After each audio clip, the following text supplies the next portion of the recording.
Nipo na mwanangu, kizazi cha kesho. Mungu anasema mlee mtoto katika njia impasayo. Labda mchana wa leo kuna jambo nataka niseme kwa wale ambao hawatambui faida ya malezi, hawatambui faida ya watoto. Ndugu zangu, kuna wakati mwingine kama wazazi huwa tutamka maneno ambayo hayana maana kumtamkia mtoto,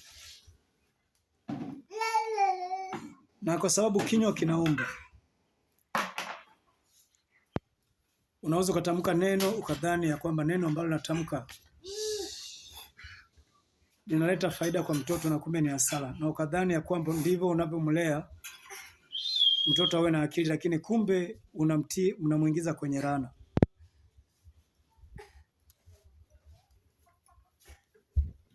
Hawa watoto ni taifa la kesho.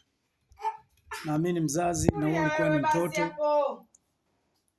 Naamini malezi ambayo upo nayo leo ndio yale ambayo ulilewa na wazazi wako.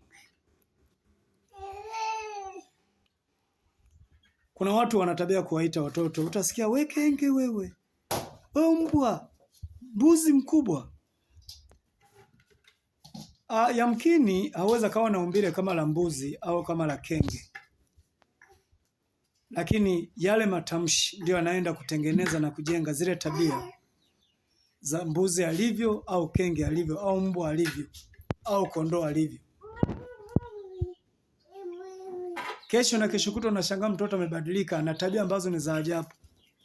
Ukawa unajiuliza, yamkini ukaanza kutoka unaenda kwa waganga, kwa nani kamloga, lakini kumbe kinywa chako mwenyewe ndicho kilichomloga mtoto. Lakini jambo moja ambalo napaswa mzazi utambue na uelewe, au jamii itambue na ielewe, ya kwamba watoto hao ambao tunawalea leo, tulionao leo, Mungu ametupatia kama zawadi, kwa maana ni taifa teule la kesho. Jambo ambalo nataka kusema siku ya leo, kwamba yamkini una mtoto wa kiume, naomba mpe heshima zake kama mtoto. Kwa maana kama ni mtoto wa kiume unalea mume wa mtu wa kesho.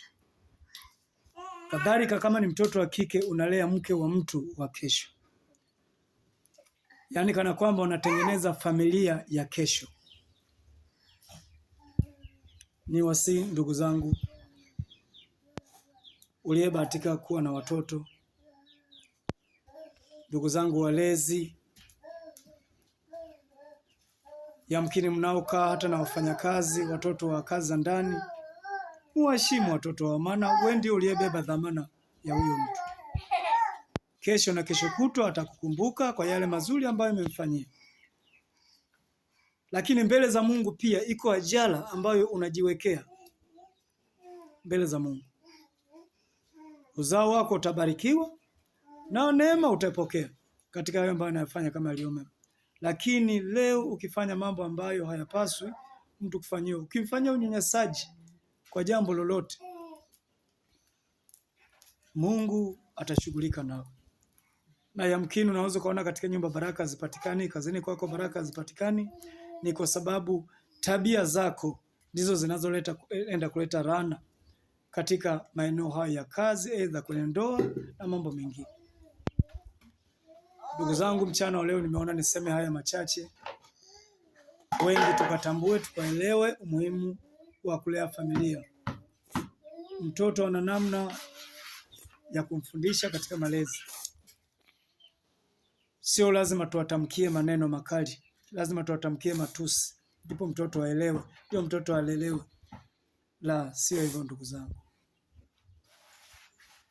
Kwa hiyo tujitahidi kuwalea watoto katika njia iwapasayo. Asante kwa sababu naamini sauti hii imeisikia, na aidha kama kulikuwa na mtu mwenye tabia kama hizo, kwa klipu hii kubwa, kwa klipu hii fupi, anaweza kama amejifunza kitu. Na Mungu awabariki sana.